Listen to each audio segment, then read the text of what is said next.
Ipinagbabawal na sa South Korea ang pagbebenta at pagkain ng karne ng aso. Tinaguri ang history in the making ang pagpasa sa parliament sa panukalang batas na yan kahapon. Tinapos niyan ang 100 taon na tradisyon sa South Korea.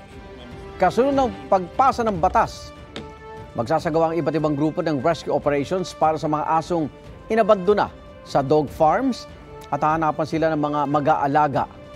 Maraming pet owner ang natuwa sa naturang balita. Ang sino mang lalabag sa batas, papatawag po ng multa at maaaring makulong ng hanggang 3 taon. Igan, mauna ka sa mga balita. Mag-subscribe sa GMA Integrated News sa YouTube. Sa mga kapuso abroad, subaybayan nyo kami sa GMA Pinoy TV at sa www.gmanews.tv.